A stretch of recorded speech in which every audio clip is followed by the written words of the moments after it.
नमस्कार, सत श्री अकाल एंड आदाब दोस्तों। एक हफ्ता और बीत गया।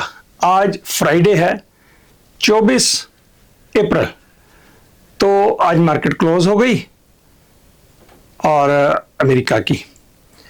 तो आज हम बात करेंगे ओवरऑल मार्केट की स्थिति। सबसे शुरुआत करते हैं हम इंडिया की मार्केट से। इंडिया की मार्केट पिछले 2-3 दिन में 700 पॉइंट के करीब निफ्टी जो है वो वापस दे गया। तो याद होगा मैंने आपको कहा था कि ये जब भी कोई रैली आती है, वो रैली छोटी भी हो सकती है, बड़ी भी हो सकती है, लेकिन वो रैली निकलने के लिए ही होती है। इंडिया की मार्केट अभी तक सेल द रैली वाली गेम चल रही है। तो ये रैली कोई भी है, 24,000 इंडेक्स चला गया निफ्टी का, उसके बाद कोई स्पार्क नहीं है। लास्ट मेरी आपने वीडियो अगर देखी हो तो कोई स्पार्क होना चाहिए, कोई अंडरलाइन काज होने चाहिए कि मार्केट को ऊपर लेके जाए। तो मार्केट ऊपर जाने के लिए कोई मसाला नहीं है। सिर्फ युद्ध रुक जाना कोई कैटलिस्ट नहीं है। ये तो कहो ना कि बुरी बात थी वो खत्म हो गई, लेकिन अच्छी बात ही मार्केट को ऊपर लेके जाती है। तो जब वार का खतरा खत्म हो जाएगा तो रियल मैटर्स के ऊपर बातचीत आ जाएगी। रियल मैटर्स क्या है कि फाइनेंशियल सिस्टम इंडिया का कमजोर है, तेल अभी भी प्राइस ऊंचा है। तो इंडिया के बैंक्स के रिजल्ट जो आ रहे हैं तो बहुत अच्छे रिजल्ट्स नहीं आ रहे, इसीलिए स्टॉक जो है पहले ही गिर चुके थे। मार्केट जो है ना, स्टॉक मार्केट वो पहले से ही भांप लेती है क्या होने वाला है। स्टॉक किसी का कंपनी का गिरेगा, उसके बाद उसके जब रिजल्ट आएंगे तो रिजल्ट बुरे आएंगे, तो आपको पता चल जाएगा अच्छा पहले इसलिए स्टॉक का प्राइस गिर चुका था। तो इंडिया की मार्केट को दोस्तों 3 चीजें जो है ना इस टाइम इंपैक्ट कर रही हैं। सबसे पहली तो चीज है आपकी बैंकिंग सेक्टर। तो वो जो आपको मैंने बताया कि कमजोर चल रहा है, वो इंडिया का या किसी भी देश का जब बैंकिंग सेक्टर, फाइनेंशियल सेक्टर जब वीक हो जाए, अंडर प्रेशर हो जाए, तो ओवरऑल इकोनॉमी में एक्टिविटी कम होती है। ये बैरोमीटर होता है बैंकिंग सेक्टर किसी भी देश की इकोनॉमी का। और दूसरा दोस्तों, वार का अनसर्टेनिटी तो चल ही रही है, पेट्रोल का भाव। दूसरा फैक्टर हॉर्मूज है, कभी बंद कभी खुला, कभी बंद कभी खुला। तो अभी तक तो खुला भी नहीं पूरी तरह से, तो उसका इंपैक्ट इंडिया को पड़ता है। तीसरा फैक्टर अब नया एक पैदा हो गया मार्केट में। नया तो नहीं, जो मेरी वीडियो देखते हैं, मैंने लगभग 7-8 महीने पहले एक वीडियो बनाई थी कि आने वाले वक्त में आईटी सेक्टर इंडिया का भयंकर परेशानी में आएगा। मेरी जो रेगुलर देखने वाले हैं उनको पता है कि उस समय इन्फोसिस, सिप्रो ये ठीक चल रही थी, विप्रो। तो उस समय मैंने कहा था कि जब आर्टिफिशियल इंटेलिजेंस जो आ रहा है, ये हमारी आईटी की कंपनी जो इंडिया की हैं, इन्फोसिस, विप्रो और टीसीएस, इनके लिए खतरे की घंटी है। क्योंकि इनके पास कोई इन्वेस्टमेंट नहीं करी इन्होंने कि आर्टिफिशियल इंटेलिजेंस पे कुछ काम किया हो, रिसर्च की हो। तो इंडिया की बात छोड़ो भैया, अब अमेरिका में जो आईटी की कंपनीज हैं, सर्विस नाउ, सीआरएम,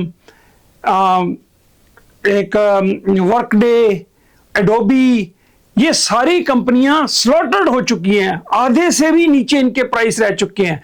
हालांकि ये आर्टिफिशियल इंटेलिजेंस का यूज करने का दावा करती हैं, लेकिन उसके बावजूद भी मार्केट इनको पुनिश कर रही है। तो इंडिया की आईटी सेक्टर जो है उसमें तो ऐसा आर्टिफिशियल इंटेलिजेंस को इस्तेमाल करने वाला भी बहुत सारा कोई कारण नहीं है। तो ना इन्वेस्टमेंट है ना कुछ है, तो बहुत से लोग ले ऑफ होंगे। अब मेटा ने 10% से अपनी फोर्स जो है पहले कहा था निकाल देंगे, अब 10% और अपने लोग निकाल रहे हैं। तो ले ऑफ्स जो हैं टेक्नोलॉजी कंपनीज में होगी। Meta is not the first one and not the last one, क्योंकि जो काम अब इंडिया में अगर 1 लाख एम्प्लॉई हैं इन्फोसिस के, तो भैया उनका जो काम है आर्टिफिशियल इंटेलिजेंस की एप्लीकेशन यूज करके ही एक आदमी 3 या 4 आदमियों का काम कर पाएगा। तो इन्फोसिस को फोर्स, कट फोर्स करके, खर्चे कम करके तो रीजनेबल प्राइस पे फिर वो अपनी सर्विसेज बेचने के काबिल हो पाएंगे। तो आर्टिफिशियल इंटेलिजेंस पे जो लोग इतना ज्यादा खर्च कर रहे हैं तो किसी कारण से ही कर रहे हैं। उनका ये जो पैसा लगा है वो उसका रिटर्न चाहेंगे। रिटर्न क्या चाहेंगे कि या तो वो आईटी कंपनी से बहुत सस्ती सर्विसेज लेंगे, क्योंकि उनको पता है कि 5 बंदों का काम एक बंदा आर्टिफिशियल इंटेलिजेंस का कर रहा है और वो आर्टिफिशियल इंटेलिजेंस पे इन्होंने इन्वेस्टमेंट कर रखी है, तो वो उससे पौने चौने भाव, क्या कहते हैं उसको हिंदी में, तो पौने चौने भाव ऐसा कुछ बोलते हैं, तो वो उस भावों में वो लेंगे उनसे सर्विसेज। और अमेरिका की जो आईटी कंपनीज हैं उनमें भी यही हाल है कि क्या वो रिटेन कर पाएंगी उन कस्टमर्स को। अभी सर्विस नाउ के कल रिजल्ट आए, बहुत बड़ी कंपनी है, तो उन्होंने काफी कस्टमर्स अपने खो दिए। वो कस्टमर्स डायरेक्ट आईटी यूज करके, एआई यूज करके अपने काम चला रहे हैं। तो भैया दूरदर्शी होना चाहिए। 8-9 महीने पहले मैंने कहा था कि इंडिया की आईटी कंपनियां आने वाले वक्त में भारी खतरात में होंगी। तो अब जो देख रहे हो आप, निफ्टी, जो आईटी निफ्टी है उसका इंडेक्स ज्यादा गिरा है।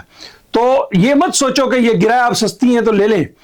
भैया ध्यान से इनमें इन्वेस्ट करें, ध्यान से इनमें इन्वेस्ट करें। चलो मैं डिटेल में प्रेडिक्शंस मार्केट की बहुत ज्यादा नहीं करना चाह रहा इस टाइम, लेकिन इतना बता दूं, मैं हमेशा कहता हूं कि इंडिया की मार्केट में कोई भी स्पार्क नहीं है, ऊपर जाने का कोई स्पार्क नहीं है। तो पैसे को संभालो, जितना अपना कैपिटल बचा लोगे वही आपके काम आएगा। अब बात करें वैल्यूएशंस की अमेरिका की। अमेरिका की मार्केट 15 दिन पहले से लेके 15 ट्रेडिंग सेशंस जो हुए हैं, जब से वार इन्होंने बंद करने की बात करी है कि हम वार खत्म कर रहे हैं, बातचीत इनकी शुरू हुई है, उस समय से लेके ऐसे भाग चुके हैं शेयर्स जो भागने हैं। अमेरिका का और इंडिया का डिफरेंस पता क्या है? अमेरिका का जो फंडामेंटल्स है ना, अंडरलाइन, वो स्ट्रॉन्ग है, ठीक है, अच्छा, और इकोनॉमिक सिचुएशन बेहतर है। और एक सेक्टर, अगर जैसे आईटी सेक्टर है, ये जो सॉफ्टवेयर की कंपनीज हैं माइक्रोसॉफ्ट समेत, ये जब नीचे जा रही है ना, तो कुछ और चिप्स की कंपनियां वो भाग रही हैं, तो लोग वहां पे पैसा बना रहे हैं। तो ओवरऑल जो हम अमेरिका की मार्केट का इंडेक्स है वो ऊपर चला जाता है, क्योंकि ये कंपनीज जो है ना उसको कंपनसेट कर देती है। तो सेक्टर रोटेशन हो जाती है अमेरिका में। तो इंडिया में क्या होता है कि एक सेक्टर को पहले धकेला, बैंकिंग को खत्म किया, अब आईटी के पीछे पड़ गया, इसको खत्म करेंगे, तो बैंकिंग ऊपर नहीं आएगा, बैंकिंग वहीं का वहीं उसे मारा और नीचे बिठा दिया। अब आईटी उसको मारा, नीचे बिठा दिया, फिर मैन्युफैक्चरिंग, फिर कंज्यूमर ड्यूरेबल। तो अल्टीमेटली इंडिया की मार्केट जो नीचे गिरती है फिर वहीं बैठ जाती है। तो ये डिफरेंस है अमेरिका की और इंडिया की मार्केट का। अब मैं आपको आज एक पुट सेलिंग, जैसे हम पुट और कॉल सेलिंग का काम हम करते हैं, तो उसमें एक बहुत क्वेश्चन आता है, मैं समझा समझा के थक गया हूं अपने व्हाट्सएप ग्रुप में भी लोगों को। वो ये पूछते हैं कि जो एक्सपायरी होती है जब पुट और कॉल बेचते हैं हम, एक्सपायरी से पहले हमें असाइनमेंट शेयर की हो सकती है? जैसे 2 महीने की आपने एक्सपायरी की पुट बेची या कॉल बेची, तो अभी 1.5 महीना हुआ है या 1 महीना हुआ है या 15 दिन हुए हैं, तो वो कहते हैं कि हमें ये असाइनमेंट हो जाएगी। तो मैं बार बार समझाता हूं कि असाइनमेंट नहीं होगी, वक्त से पहले असाइनमेंट नहीं होती, क्योंकि इसकी सेंस नहीं बनती। तो उसके ऊपर मैं आज बताऊंगा कि असाइनमेंट क्यों नहीं हो पाती, एक एग्जांपल देके बताऊंगा। उससे पहले दोस्तों देखो, मार्केट में इन्वेस्ट करने के लिए, इंडिया मार्केट के लिए भी है, अमेरिका मार्केट के लिए भी है, सेम रूल जो है ना, फंडामेंटल्स रूल जो है सेम ही काम करते हैं, ठीक है। किसी भी स्टॉक में इन्वेस्टमेंट करने के लिए या जब आप इन्वेस्ट करते हो, 3 तरह की इन्वेस्टमेंट स्ट्रेटजीज होती हैं। सबसे पहली होती है दोस्तों ग्रोथ, ठीक है, ग्रोथ।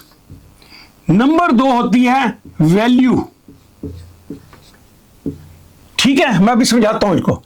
नंबर 3 होती है इनकम। अच्छा, ग्रोथ ग्रोथ कंपनीज वो होती हैं जिनकी के ग्रोथ, जैसे नाम ग्रोथ, उनकी अच्छी मोटी ग्रोथ है, अभी उनके पास जो है सो है, लेकिन उनकी 30-30, 40-40, 50-50% ग्रोथ उनकी अगले 2 साल, 3 साल, 4 साल रहने वाली हैं, हाई ग्रोथ कंपनीज। तो जो हाई ग्रोथ कंपनीज होती हैं उनका पीई रेशो हमेशा बहुत ऊपर होता है, क्योंकि उनका इनबिल्ट होता है ग्रोथ के। जैसे इनका पीई रेशो होगा 70, एवरेज अगर 20 होना चाहिए, 70 पीई रेशो पे इस शेयर का भाव होगा। क्यों होगा? हाई प्राइस है, क्योंकि वो ग्रोथ एक्सपेक्ट कर रहे हैं कि जो ये 40-40, 50-50% ग्रो करेगी, तो ये 70 जो है नीचे आता रहेगा। हालांकि शेयर का प्राइस ऊपर जाता जाता है, जैसे जैसे ग्रोथ है, तो पी 70 से 60 आएगी, 50 आएगी, क्योंकि इनकी ग्रोथ होगी, अर्निंग पर शेयर हाई होगी, तो इनकी हाई पीई रेशो पे ये वैल्यूएशंस होती हैं। बहुत पैसा बनता है जिन लोगों ने तो लंबे तौर पे रखनी है कंपनीज और उनमें पैसा बनाना है, तो वो उनको महंगी खरीदनी पड़ेंगी, वो ऑलरेडी महंगी हो चुकी होंगी, क्योंकि उनकी ग्रोथ एक्सपेक्टेड है। हाई ग्रोथ वाली कंपनीज हमेशा हाई पीई रेशो पे होंगी, और जब मार्केट में रिस्क ऑन होगा, रिस्क ऑन रिस्क ऑफ आपको यह पता होनी चाहिए कि जब मार्केट में माहौल अच्छा है, ग्रीड फैक्टर चल रहा है, फियर नहीं है, मॉनेटरी पॉलिसीज अच्छी हैं, अंडरलाइन इकोनॉमिक सिचुएशन अच्छी है किसी मुल्क की, तो तब ये रिस्क ऑन हो जाती है। जब रिस्क ऑन होती है तो ग्रोथ वाली कंपनियां सबसे पहले भागती हैं, और इनका प्राइस का कोई लॉजिक नहीं होता। अब जैसे टेस्ला है, ये ग्रोथ कंपनी के लिए मानी गई शुरू से, इसकी पी रेशो हमेशा ही 200, 250, 300 रही, अब भी 300 से ऊपर है पी रेशो। तो महंगी है, यस, क्योंकि लोग एंटीसिपेट करते हैं कि ये ग्रो करेगी। अभी तक तो ग्रो ऐसा किया नहीं, उसने कोई वंडर्स नहीं दिखाए, उसकी प्रॉफिटेबिलिटी जो है अभी भी बहुत कम है, तो टेस्ला इज एन एक्सेप्शन। लेकिन पेलेंटियर एक कंपनी थी अमेरिका में, उसकी क्योंकि ग्रोथ 60, 70% हो रही थी, तो उसकी अभी अर्निंग पर शेयर कुछ भी नहीं है, लेकिन उसका भाव इन्होंने 200 लगा दिया था। तो 200 का जब भाव उसका हो गया था, $6 से चल के 200 हो गया था, तब उसकी अगले 5, 6, 7 सालों की जो ग्रोथ है ना, वो ऑलरेडी उसके स्टॉक प्राइस में बिल्ड इन हो चुकी थी। तो जो लोग सोचते हैं कि यार 60% ग्रोथ है, 70% ग्रोथ है, 200 का शेयर है, खरीद लो, भैया ये सोचो कि 70% ग्रोथ है, लेकिन वो ऑलरेडी उसके $200 का जो प्राइस है स्टॉक का, उसमें ऑलरेडी बिल्ट इन हो चुकी है। तो ये नहीं कि ये ग्रोथ इतनी अच्छी है तो अभी इसका शेयर और भागेगा, उसकी भागने की भी कोई लिमिट होती है। अभी दोनों को मैं कंबाइन करता हूं। दूसरी चीज होती है दोस्तों वैल्यू। वैल्यू एक वो होती है जिसकी कि आप ये समझो कि अपने रीजनेबल वैल्यू के ऊपर आ गई। जैसे 20 पीई रेशो नॉर्मली होती है, तो एक कंपनी 10, 12, 14% ग्रो कर रही है और उसकी 22, 23 पी रेशो है, फॉरवर्ड पी रेशो 26, 27 है, तो आप ये मानोगे कि इसकी वैल्यू जो है, स्टॉक प्राइस की जो वैल्यू है और पीई रेशो जो है वो रीजनेबल है। तो जब मार्केट गिरती है तो वैल्यू स्टॉक्स स्लो गिरते हैं, कम गिरते हैं, क्योंकि वो ऑलरेडी फुल्ली प्राइस्ड होते हैं, मतलब रीजनेबली प्राइस्ड होते हैं। ये कंपनियां सबसे ज्यादा ग्रोथ वाली कंपनियां गिरेंगी जब मार्केट गिरेगी, सेंटीमेंट गिरेगा, जो ग्रीड है वो फियर में बदलेगा, तो भैया ये कंपनियां धड़ाम से नीचे गिरती हैं। जैसे ऊपर जाती हैं वैसे ही नीचे आती हैं, रिस्क ऑफ हो जाता है। फिर वो रिस्क ऑन बताया था ना आपको पहले, अब रिस्क ऑफ हो जाता है। जब रिस्क ऑफ हो जाता है तो ये ग्रोथ वाली कंपनियां नीचे होती है। ये एक रियल गैम्बल होता है कि अगर आपको हालात अच्छे नजर आ रहे हैं, पैसा खूब बनाना है, risk more gain in growth companies. ठीक है, उसके बाद आती है भैया वैल्यू कंपनी। जैसे मैंने आपको बताया कि वैल्यू कंपनी जो है, अब मेरे जैसे इन्वेस्टर जो हैं, जो पुट्स एंड कॉल्स बेचते हैं, उनके लिए वैल्यू बहुत इंपॉर्टेंट होती है, क्योंकि हमने $100 का शेयर है, हमने उसकी 60 की पुट बेचनी है। अगर $100 का प्राइस जो है, हम उस शेयर का ये मान के चल रहे हैं कि रीजनेबली प्राइस्ड है, मे भी चलो 90 इसका रीजनेबल प्राइस होना चाहिए, ये 100 है, थोड़ी सी ओवर प्राइस है, हम इसकी 70 की पुट बेच देते हैं। तो भैया अगर ये 70 आ जाता है तो हमें वो बहुत अच्छी वैल्यू पे वो शेयर मिल जाता है। हम अगर उसको शेयर को ले लेते हैं, पुट बेचने का क्या मतलब होता है, 100 वाले शेयर की 70 पुट बेचने का मतलब यह है कि $70 में हम ये शेयर खरीदने के लिए तैयार हैं। तो हम उस $70 में वो जो शेयर लेंगे तो हमें अच्छी वैल्यू मिलेगी, क्योंकि हमें पता उसकी वैल्यू 90 थी या 95 थी, तो 70 में तो हमें सस्ती चीज मिल गई ना। इसलिए जो पुट बेचने वाले लोग हैं, हमारे जैसे लोग, जो मेरा मेन काम पुट बेचने का है, मेरे लिए वैल्यू सबसे ज्यादा इंपॉर्टेंट है। अगर कोई ऐसी कंपनी मिल जाए, मार्केट डाउन है, सेंटीमेंट डाउन है, फियर का इंडेक्स बहुत ऊपर है, तो कई दफा ग्रोथ कंपनीज भी वैल्यू के ऊपर मिल जाती हैं, लेकिन ऐसा रेयर होता है। लेकिन अगर आए चांस कि आपको ग्रोथ भी मिल रही हो उसी स्टॉक में, वैल्यू भी मिल रही हो, फिर तो दोनों हाथों से इकट्ठा कर लो, वक्त को, फायदा वक्त का उठा लो। तीसरी टाइप की कंपनीज लोग दोस्तों होती हैं इनकम वाली कंपनियां। ये होती हैं रिटायर्ड लोगों के लिए, ये होती हैं डिविडेंड पेइंग कंपनीज। जैसे जॉनसन एंड जॉनसन हो गई, इनकी ग्रोथ होती है 3%, 2%, है ना, बहुत ज्यादा ग्रोथ नहीं होती, और ये लेकिन कंसिस्टेंटली डिविडेंड पे कर रही होती हैं। कोई फाइनेंशियल कंपनीज भी हैं, मोर्टगेज की कंपनीज हैं, वो जितना प्रॉफिट कमाती हैं, उसकी अर्निंग पर शेयर सपोज मानो कि $1.5 है, तो वो $1.5, $1.25, $1.5 के करीब डिविडेंड दे देती हैं। वो 10-10%, 11-11% डिविडेंड यील्ड होता है उनका। तो उन्होंने जब जो प्रॉफिट कमाया, वो प्रॉफिट उन्होंने डिस्ट्रीब्यूट कर दिया लोगों में, तो फिर उसकी ग्रोथ कहां से होगी, नहीं ना होगी।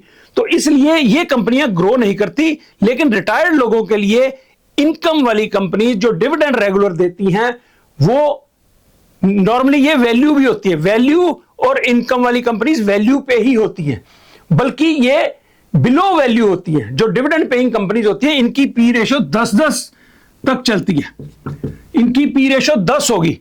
ये वैल्यू वाली कंपनीज है, इनकी 20, हम 20 स्टैंडर्ड अगर लेके चलें, 20 पी रेशो नॉर्मल होती है वैल्यू कंपनीज की। इनकम वाली जो कंपनीज है, इन्होंने ग्रोथ तो करना नहीं, शेयर का प्राइस तो, कैपिटल एप्रिसिएशन तो पर्पस ही नहीं है ना, होता ही नहीं है। जैसे AT&T, Verizon, है ना, ये हाई डिविडेंड पेइंग कंपनीज है। तो ये कई कई सालों से लोग रिटायर्ड जो है लोगों ने रखा होता है, इसमें खूब पैसा लगाते हैं, तो उनको हर क्वार्टरली डिविडेंड आता है, 8%, 10% डिविडेंड आ गया। जैसे OMF एक कंपनी का मैं बात करता होता था, वो भी एक डिविडेंड पेइंग कंपनी है। तो वो ये नहीं होगा कि 50 वाला शेयर 200 हो गया, ऐसा नहीं होता कभी भी। वो 50 वाला हो जाएगा, 55 हो जाएगा, माहौल अच्छा हो गया 60 हो जाएगा, क्योंकि उनका 8-8, 9-9, 10-10% डिविडेंड है। हम क्या करते हैं, जो हम कॉल्स बेचने वाले लोग हैं, वो इनकम वाले कई शेयर्स लेके उनका डिविडेंड 8-8, 10-10% ले लेते हैं, प्लस उनकी कवर्ड कॉल बेच देते हैं। भाव तो उनका बढ़ना नहीं होता, तो कवर्ड कॉल का भी हमें प्रीमियम आ जाता है, डिविडेंड भी आ जाता है। 10% कवर्ड कॉल आ गई, 10% डिविडेंड आ गया, 20% रिटर्न आ जाता है। तो जो लोग पैसिव इनकम कमाना चाहते हैं, रीट्स जो होते हैं, रियल एस्टेट के जो फंड्स होते हैं, ETFs होते हैं, REIT, वो ज्यादा तो लोग जो है ना वो उसमें लगाते हैं। उनके डिविडेंड अच्छे होते हैं, 10-10%, 11-11% तक डिविडेंड उनके होते हैं। तो ये 3 तरह की कंपनीज नॉर्मली होती है, ग्रोथ कंपनीज, वैल्यू कंपनीज और इनकम कंपनीज। माहौल के हिसाब से जब खतरा नजर आए आपको, तो हमेशा इस तरफ जाए। हमारे दोनों हाथों में लड्डू हैं। हम क्या करते हैं, वैल्यू कंपनीज में पुट्स बेचते हैं। वैल्यू एक कंपनी की, जैसे मैंने आपको बताया, $100 के करीब वैल्यू है, मार्केट तेज है, ऊपर चल रही है, 110 हो जाएगा ये भाव, 120 हो गया, क्योंकि मार्केट बहुत तेज है।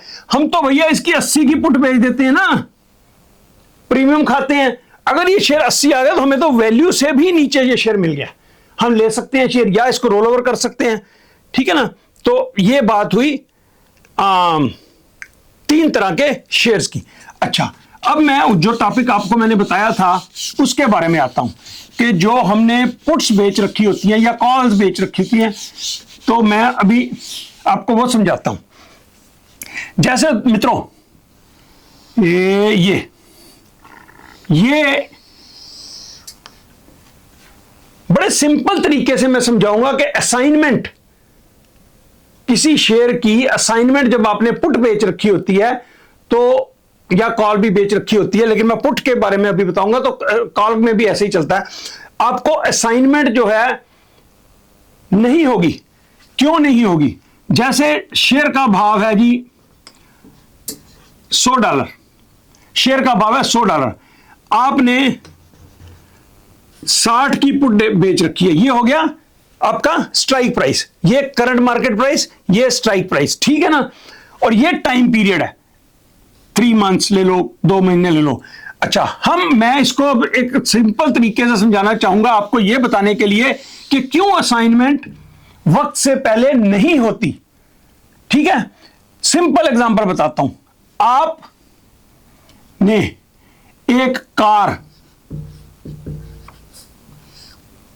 किराए पे, आप काम है आपका कारें किराए पे देने का, कारें किराए पे देने का आपका बिजनेस है। तो आपने कार एक किसी व्यक्ति को, व्यक्ति ए को आपने कार एक किराए पे दे दी 1 महीने के लिए। तो उसने कहा जी $300 किराया आपने मांगा उससे, और उसने $300 आपको दे दिया, 1 महीने का किराया दे दिया। अब ये आज का, जब जिस दिन उसने कार ली, ये 30 दिन है, 5, 10, 15, 20, 25 और ये 30 दिन, जैसे भी चल रहा, ये 30 दिन हो गए, 30 डेज। ये हो गई एक्सपायरी। पुट्स को साथ साथ आप सोचते जाओ, पुट्स और ये कार का सिस्टम सेम चलेगा। तो आज आपने कार किसी को किराए पे दी और $300 आपने किराया ले लिया 1 महीने का, 30 दिन का। तो रोज का कितना हुआ? $10 रोज का किराया हो गया। ठीक है, $300 आपने किराए पे कार दे दी उसको, और उसने आपको $300 दे दिया, और 1 महीने के बाद वो बंदा आपको, मिस्टर ए जो है, वो आपको कार वापस करेगा। यहां पे डेट ऑफ एक्सपायरी, कार वापस करने की डेट, वहां पे पुट में डेट ऑफ एक्सपायरी होती है। ये क्या हो गया? करंट मार्केट प्राइस आज हो गया, आज। और ये $300 क्या हो गया? प्रीमियम। वहां पे पुट में प्रीमियम होता है, यहां पे किराया हो गया। उसने कार आपसे ले ली और आपने 30 दिन के लिए $300 का किराया ले लिया उससे। अब ये $300 का किराया आपने ले लिया, मतलब ले लिया, ये नहीं वापस होगा अब। ठीक है, अब वो बंदा आपको अगर 10 दिन के बाद वो अपनी कार आपको वापस कर देता है, 10 दिन के बाद, अभी 20 दिन पड़े हुए हैं बाकी के, 10 दिन के बाद आपको वापस दे देता है, तो भैया आप एज बिजनेस ओनर, कार के ओनर हो आप, तो आपको कोई तकलीफ है? आप तो खुश होगे कि भैया अभी तो 20 दिन पड़े हुए हैं, 20 दिन का किराया तो मुझे मुफ्ती में मिल गया। तो आपको कोई तकलीफ नहीं है। तो आप कौन हो? आप हो कार के ओनर, आप हो पुट सेलर। जो पुट सेलर है, अगर उसको उसके बीच में कभी असाइनमेंट हो जाए तो आपको ये 20 दिन का किराया फ्री का मिल गया। कार वाली बात समझी ना आपने? अच्छा, 20 दिन बीत गए, फिर वो कहता है आपको कि अब आप वापस कार ले लो, तो तब भी आपको फायदा। क्यों? अभी आपको 10 दिन का किराया बाकी है, 20 दिन का $200 हो गया, ठीक है ना, 20 दिन का $200 का, अब $100 अभी भी आपका यहां पे है। इस $100 को क्या कहेंगे हम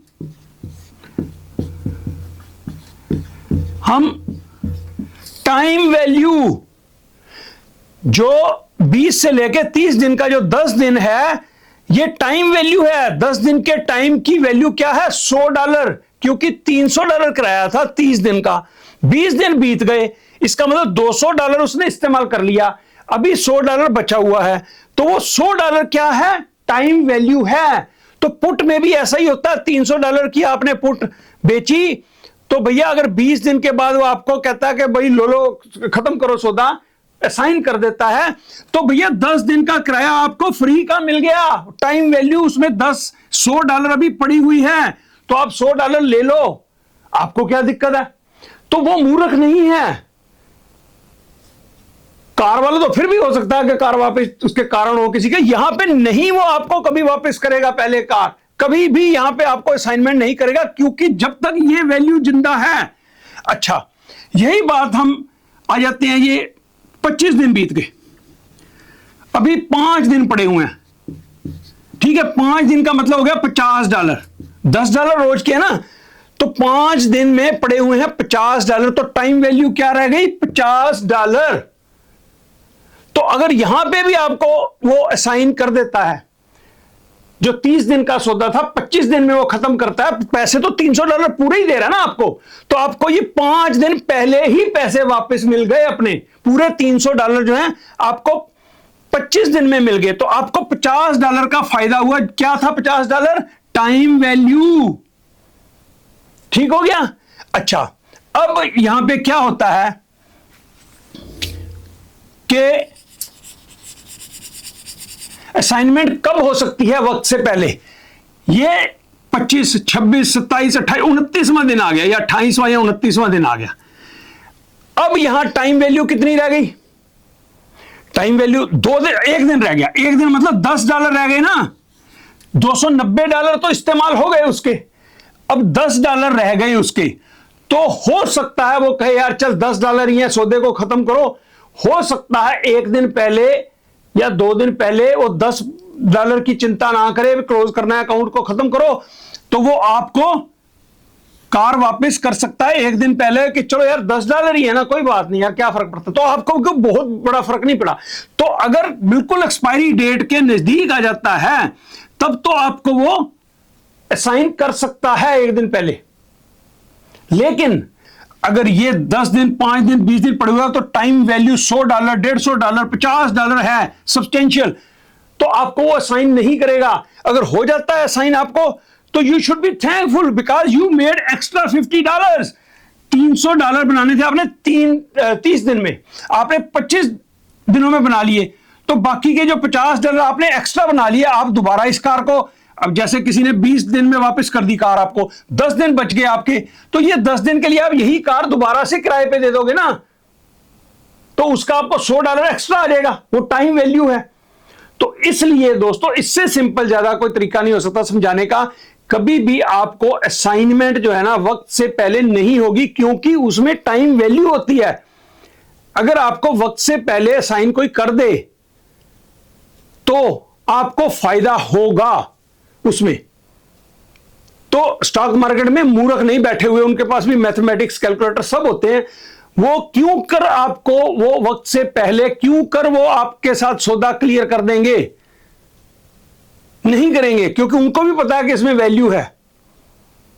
क्योंकि सुनो, वैल्यू होती, अगर वो चाहें यहां पे निकलना, तो वो किसी और से साथ डील कर लेंगे, और ये जो $50 का टाइम वैल्यू है ना, वो कहीं और किसी को बेच देंगे और $50 अपनी जेब में डालेंगे, उनका 300 में से 50 वापस मिल जाएंगे।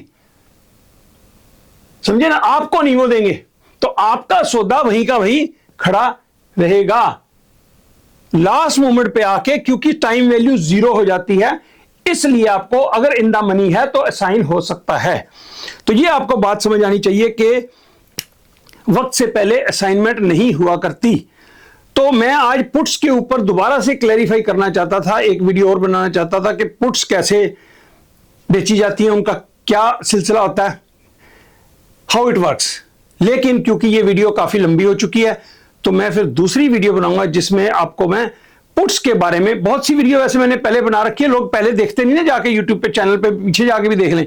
वो मुझसे आप पूछते हैं भैया आप बताओ, अब कोई वीडियो बना दो पुट्स की, कॉल की बना दो, तो फिर नई ही बनानी पड़ती है, पुराने में लोग नहीं जाके देखना चाहते। तो चलो कुछ नए आइडियाज भी आए होते हैं, को अच्छे तरीके से समझा पाऊंगा मैं अब जो मैं पुट्स के ऊपर और कॉल्स के ऊपर एक फिर से वीडियो बनाऊंगा विद एग्जांपल्स। तो अगली वीडियो में, तब तक के लिए इजाजत दो, खुश रहो और खूब पैसा बनाओ।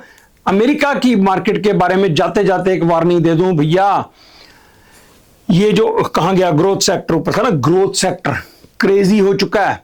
ध्यान से, इसमें जब फंस जाते हैं ना, ग्रोथ है 80%, 70%, जैसे चिप्स की कंपनियां हैं, सेमीकंडक्टर्स की कंपनियां हैं, वो इतने ज्यादा हाई वैल्यूएशन पे हो चुकी है, प्रॉफिट भी है, ग्रोथ है उनकी, लेकिन वो ग्रोथ अभी हमेशा सस्टेन नहीं कर पाएंगी क्योंकि अभी तो शॉर्टेज है चिप्स की, मेमोरी की। तो इसलिए उनके प्रोडक्ट 30-30, 4-4 गुना भाव पे बिक रहे हैं। उनकी earning per share 70-70, 80-80 dollar annual हो चुकी है। लेकिन ये हमेशा ऐसा नहीं रहेगा, और दुकानें खुल जाएंगी और चिप्स की कंपनियां आ जाएंगी और मेमोरी की कंपनीज आ जाएंगी। ये जो गूगल, मेटा, ये जो खरीदती हैं मेमोरी, ये खुद अपनी मेमोरी बनाना शुरू कर देंगी। कोई रॉकेट साइंस तो है नहीं। ये जो चिप्स की कंपनियां हैं दोस्तों, सेमीकंडक्टर्स की कंपनियां हैं, मेमोरी जो बनाती हैं, माइक्रॉन, सैनडिस्क, ये WDC, जितनी भी ये कंपनियां हैं सारी, ये भैया इजी प्रोडक्ट है बनाना, सिर्फ लेबर इंटेंसिव है और टाइम लगता है उसको फैक्ट्री को बनने में। तो ये गूगल, मेटा, ये बाहर से खरीद रही है जो मेमोरी इतने 3-3, 4-4 गुना वाले भाव, तो होगा क्या, ये खुद की अपनी प्रोडक्शन शुरू कर लेंगी कि भैया हम, जैसे आप कोई चीज घर में इस्तेमाल करते हो तो बाहर से लेते हो 10 रुपए की, तो घर में इस्तेमाल करते हो, लेकिन किसी ने वो चीज 10 वाली 50 की कर दी, तो आप सोचोगे ना कि यार ये 50 की कर दी, वहां खरीदने से की बजाय मैं अपने घर में क्यों बना लूं। आप उसका सामान समूह लेके उस चीज को घर में बनाना शुरू कर देते हो, तो फिर 50 वाले का तो धंधा चौपट ना, तो नहीं बेच सकेगा, फिर भाव उसका 10 आएगा। तो इसलिए दोस्तों, ये जो सेमीकंडक्टर्स की कंपनियां क्रेजी भाव हुए पड़े हैं, ये हमेशा ऐसे नहीं रहेंगे। ये तो अभी जो इनके प्रॉफिट्स आ रहे हैं, दिखा रहे हैं, माइक्रॉन और सैनडिस्क, ये वो भैया $1000 को टच कर गया सैनडिस्क। इसी बोर्ड के ऊपर मैंने $200 की इसकी वीडियो बनाई थी, 200 का है, इसमें अच्छे प्रॉस्पेक्ट्स हैं, ऊपर चल जाएंगे। माइक्रॉन के बारे में यहां पे मैंने कहा था, जब 200 से नीचे था, मैंने कहा था कि ये शेयर जो है ना, ये $500 कम से कम शेयर है। तो आज दोस्तों ये 500 से ऊपर चला गया माइक्रॉन, बंद 494 के आसपास हुआ, लेकिन 500 के ऊपर चला गया था आज। तो ये इनमें निकलने का टाइम होता है, निकलने का टाइम, यहां पे फंसना नहीं है। ग्रोथ कंपनीज में निकलना चाहिए, जब आपके पैसे बन जाए निकलो और फिर वैल्यूज में आ जाओ। नंबर 2 पे था ना, ग्रोथ, वैल्यू और इनकम, वैल्यू में आ जाओ, और जब बूढ़े हो जाओगे तो फिर इनकम में आ जाओ। इनकम और वैल्यू के बीच में चलो, बीच बीच में थोड़ा सा चौका छक्का लगाना है तो ग्रोथ में चले जाओ। ठीक है दोस्तों, चलो फिर, थैंक यू वेरी मच।